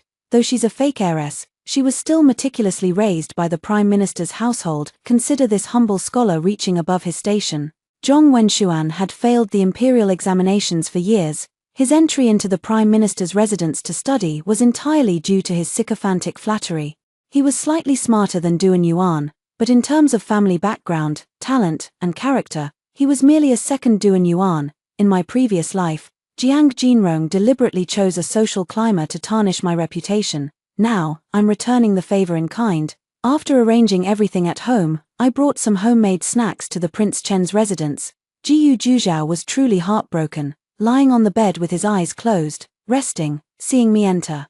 He propped himself up and silently watched as I ladled the white fungus soup into a bowl. I fed him a spoonful, and he asked in return, "Did you forget to add sugar?" I quickly took a taste myself. "My apologies, Your Highness, I forgot the sugar again," he quipped. "Don't you young girls just love sweets? How could you forget to add sugar? When I was little and lived with my foster mother, she wouldn't let me touch the sugar at home, saying it was too expensive and I wasn't worthy of it." I casually brought up this past memory, inadvertently revealing both wrists. Jiyu Juzhao indeed noticed an old scar on my arm. He grabbed my wrist and asked intently, "Back then, I was too lost in passion to notice such an old scar on you. Who hurt you?" I hesitated. "My lord, please don't ask. I fear speaking of it would only soil your ears." "Speak," he commanded as if giving an order, and only then did I relent and say, "That day, my sister declared in front of everyone that I was raised by a prostitute. She wasn't slandering me. My foster mother, Jiang Jinrong's birth mother, was indeed a dancing girl from a brothel. Back then, she became pregnant with a client's child and couldn't find the father. Using her connections as the top courtesan, she learned that the Prime Minister's wife would be going up the mountain that day, so she paid a group of men to disguise themselves as bandits and force the pregnant Prime Minister's wife into a dilapidated temple. In that temple, both women gave birth. My foster mother switched the babies, securing a bright future for her own child, while I was left to follow her and scrape by in life. I traced the scar with my fingers. When I was 8 years old, she was assaulted by a customer. I rushed in to protect her and got my arm sliced by flying shards from a shattered vase. The wound was deep. Afterward, my foster mother scolded me, saying my arm had become ugly and I'd never dance beautifully again. Later, she grew tired of my timidity and sent me to perform dances on the streets for money. I still remember that day, clumsily dancing in the street when the Chancellor's daughter happened to pass by on an outing. Her carriage was so magnificent, adorned with feathered wind chimes, and as it passed, the scent of orchids lingered in the air. I stole a glance at the Chancellor's daughter inside the carriage. She wore glass flowers in her hair, a golden gauze dress with pink hues, and was playing with a fluffy rabbit in her hands. I was utterly mesmerized. The nanny covered my eyes and sternly warned me, saying she was a noble young lady, not someone of my kind to peek at. She forbade me even to envy, because I would never deserve such a life. Yet, within a few days, she pointed at the towering Prime Minister's residence and said if I danced well enough, I could enter and perform for that very noble young lady, earning some reward. Later, I realized she only missed her own daughter and wanted to force me to perfect my dancing, so she could take me into the Prime Minister's residence to see her real daughter. And the condition for entering the Prime Minister's residence was that she wanted me to scar my own face. I paused at this point and asked with a smile, "Your Highness, have you never seen me dance before?" I rose from the bed, gracefully extending my arms, revealing those scarred with old wounds, and began to twirl in a dance. But before I could complete more than a couple of steps, Jiyu Juzhao embraced me from behind. "I'm sorry, Jin He." He nestled against my shoulder and murmured an apology. "I shouldn't have let those people use your past pain to humiliate you that day. Jiang Jinrong stole your life. I shouldn't have allowed her to hurt you again." My throat tightened, and I said softly, "I'm fine. Look, the bitterness has passed, and sweetness has come. In truth, my feelings for the prince are no less than Jiang Jinrong's." I whisper softly, "Do you know how I was recognized and brought back to the Prime Minister's residence? It was when you purged the corrupt Shen family in court. And the brothel where my foster mother worked happened to be the Shen family's hideout for disposing of stolen goods. That day, when the officers investigated the brothel, the leader was my mother's brother, the chief of the Dali temple. My uncle noticed that I bore a striking resemblance to my mother when she was young, which aroused his suspicion. He followed the clues and eventually recognized me, bringing me back to the Prime Minister's residence. I am truly grateful to His Highness Prince Chen in my heart." Only then did Jiyu Juzhao learn of this matter. He looked at me with surprise and delight. "So we were fated from the beginning. We almost missed each other." He cupped my face and gently kissed me, a kiss filled with heartache and remorse. When a man begins to feel heartache for you and remorse toward you, it won't be long before he falls in love with you. I didn't tell Jiyu Juzhao that when the brothel was in chaos, the madam, fearing I might be seen by the officers, tried to stop me. At that moment, all I wanted was to escape her control as quickly as possible. So when she held me tightly in her arms, in a moment of madness, I pulled the hairpin from her head and stabbed it into the back of her skull. Then, in a panic, I fled and ran straight into the arms of the official handling the case. He was utterly shocked by my appearance. Later, I learned that the minister of the Court of Judicial Review was my birth mother's brother. At 17, I was the spitting image of my birth mother in her youth. The efficiency of the Chief Justice of the Delhi Temple in handling cases was extremely high, and soon it was confirmed that I was the true daughter of the Prime Minister's household. The true daughter possessed many things, for instance, the marriage contract with the Prince of Chen's residence, which had been arranged since my birth. I held Jiu Ju Zhao tightly in my arms, embracing not just the man I had long admired, but also my bright future. I was merely reclaiming what rightfully belonged to me. After that day, Jiu Ju Zhao never inquired about Jiang Jinrong again.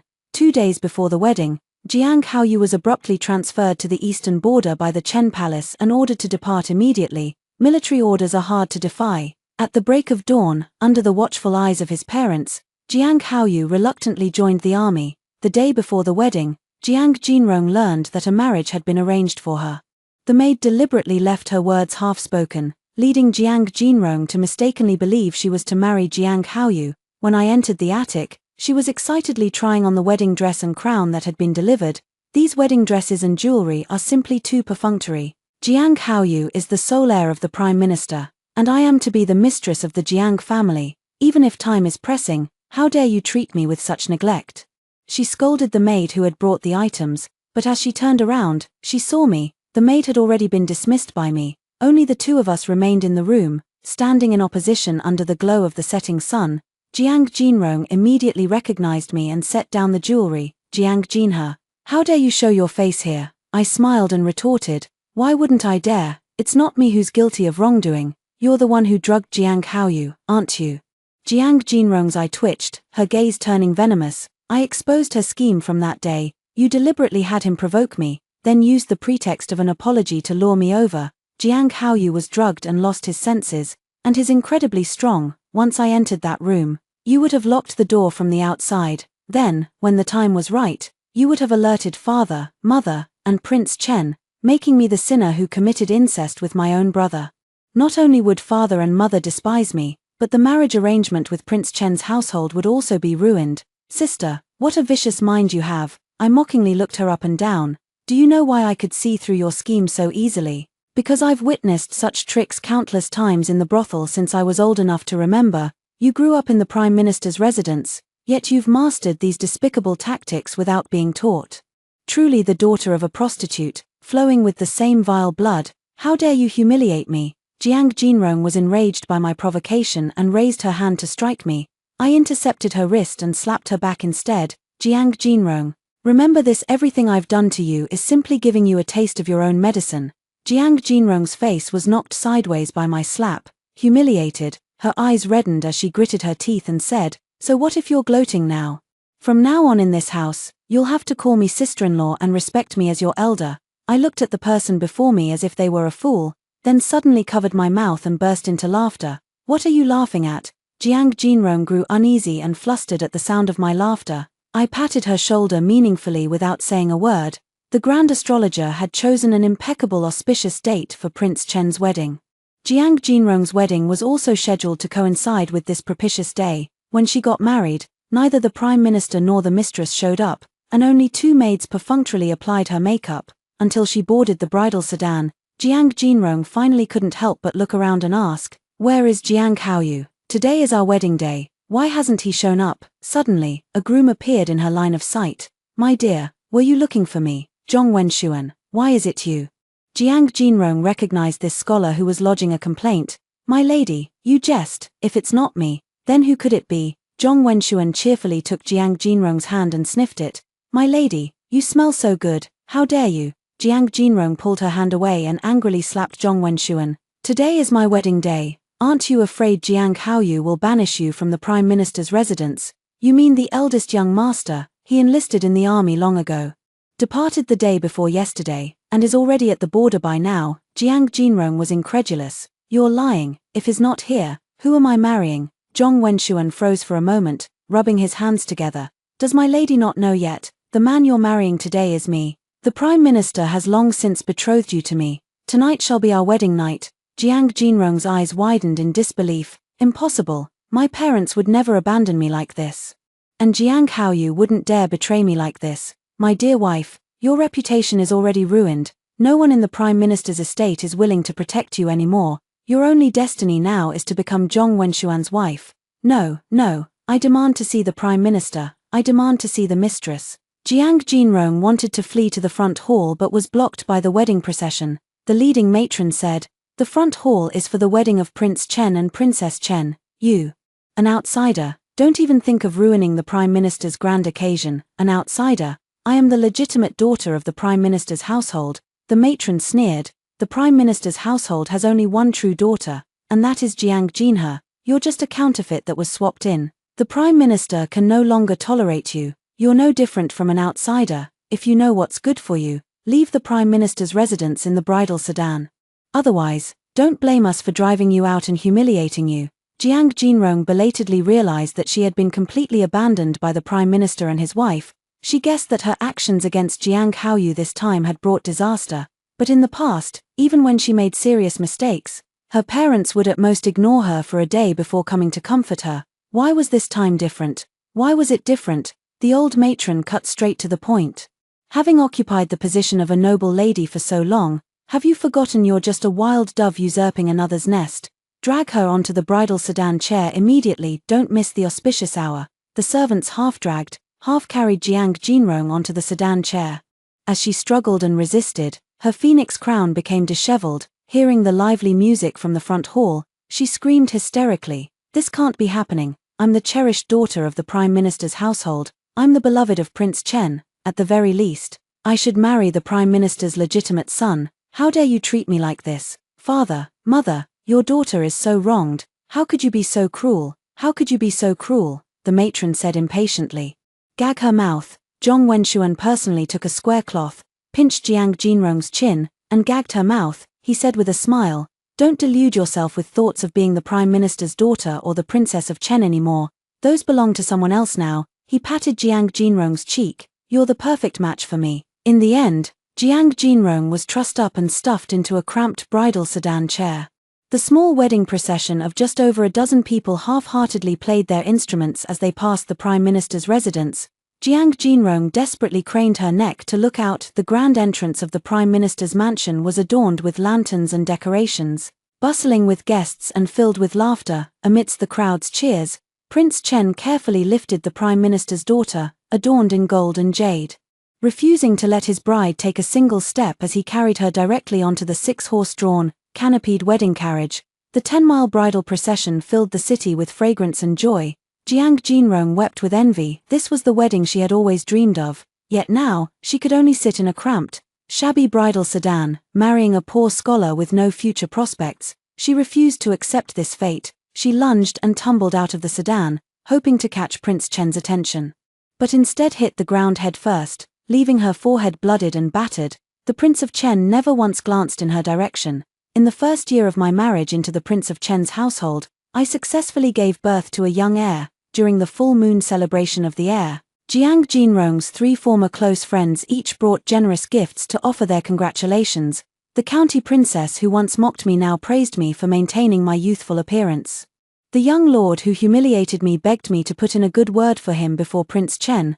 The young marquis who embarrassed me at the Jade Tower that day privately offered me tea to apologize. I sat with them at the same table, occupying the seat of honor while the 3 of them took the secondary seats, each forcing smiles. Not daring to let the atmosphere grow cold, I casually asked, "Has anyone heard any news of Jiang Jinrong lately?" The county princess played dumb. "Jiang Jinrong? I've already forgotten there was such a person," the young duke said with an ingratiating smile. "If you ask me, a counterfeit is a counterfeit, and a fake is a fake. The world only remembers the true pearl. Who would bother remembering a fake fish-eye?" the young marquis said guiltily. "Back then, she incited us to do many absurd things. Please don't take it to heart, Princess Chen." I took a sip of tea and said lazily, "I thought you, her former close friends, would still think of her."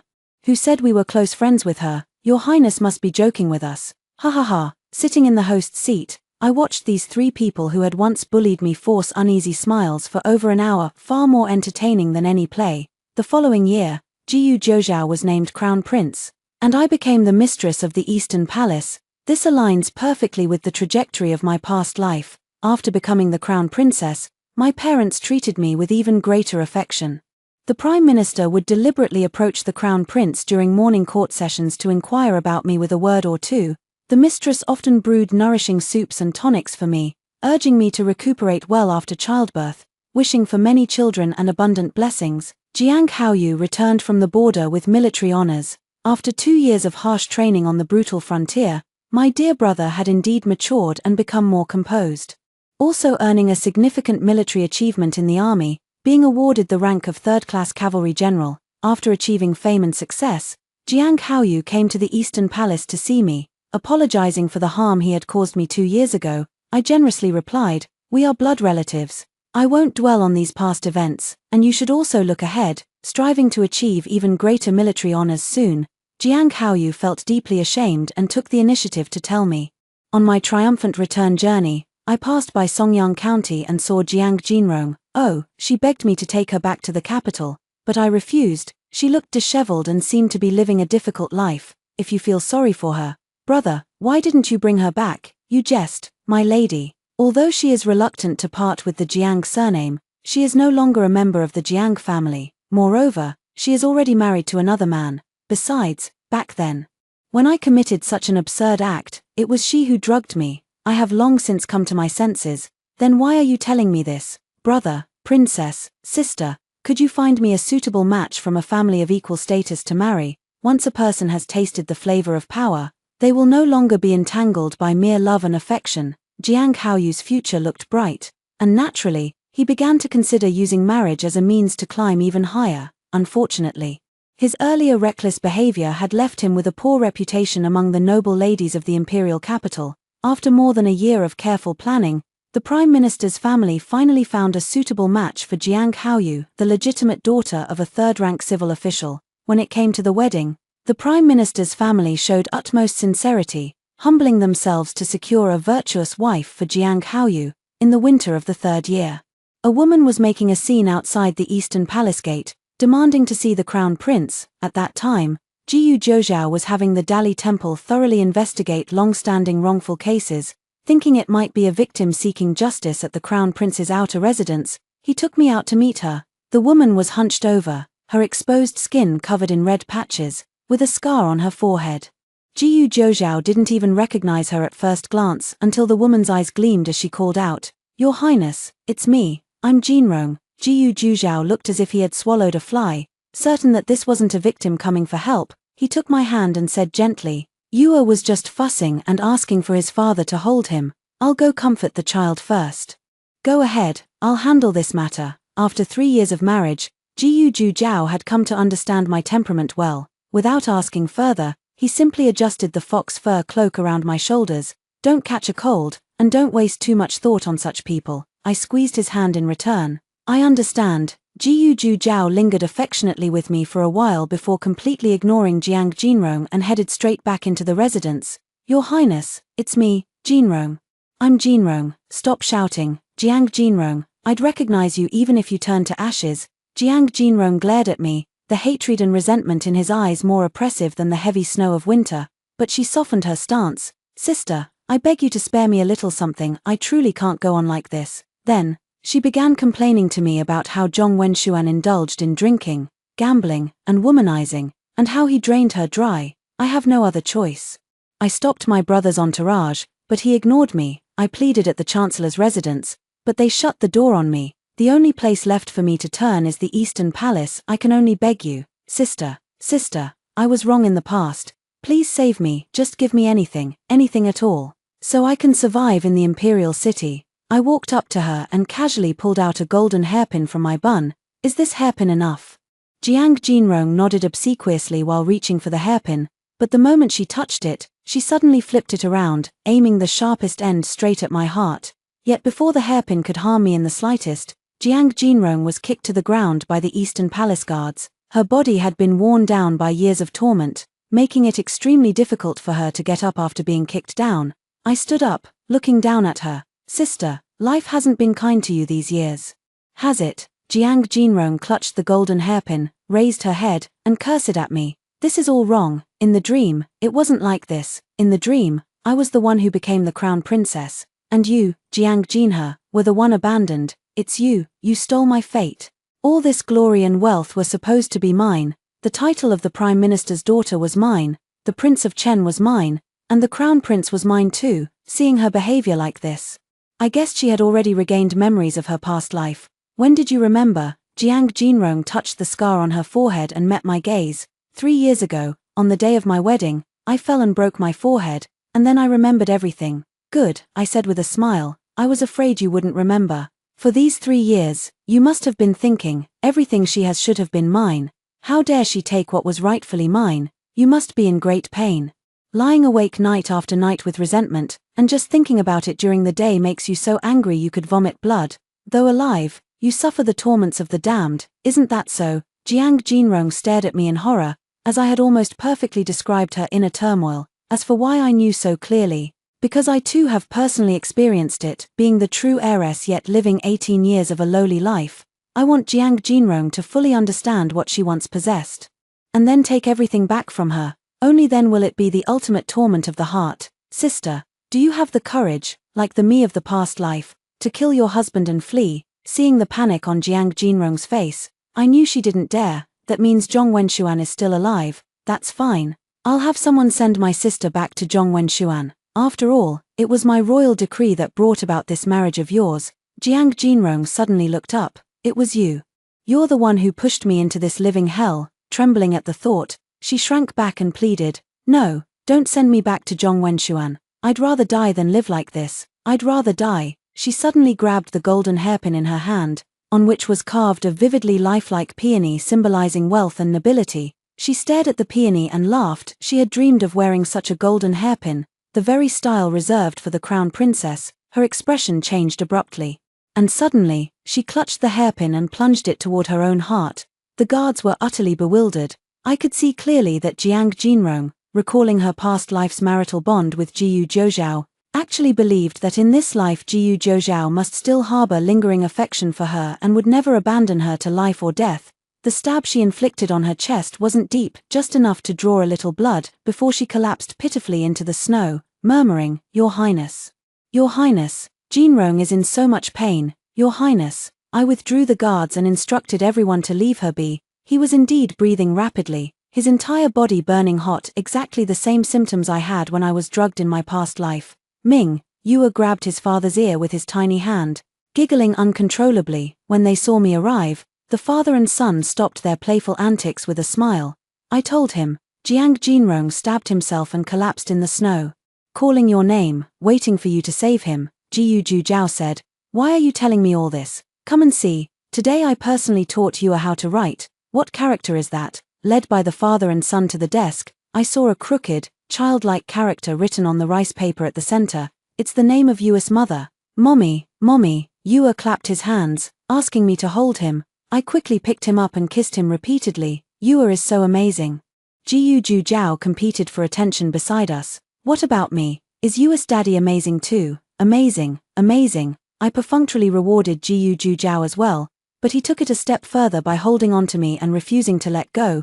The study was filled with the joyful laughter of the family of 3. Early the next morning, a woman froze to death at the entrance of the Eastern Palace, and the guards hastily disposed of her body. When I was 10 years old, my foster mother once told me that if I didn't learn to please guests well, I would freeze to death in a snowstorm one day. She told me not to compare myself to the young ladies of noble families, whose futures would be filled with wealth and marital harmony. Everything she said came true. I am the precious daughter, and I am the crown princess. The wealth and prosperity are mine, and the harmonious marriage is also mine. The one who froze to death in the heavy snow was only her own daughter, the impostor who stole the nest. In this life, the derailed lives return to their rightful places. The pearl shines anew, the phoenix returns to its nest. The end.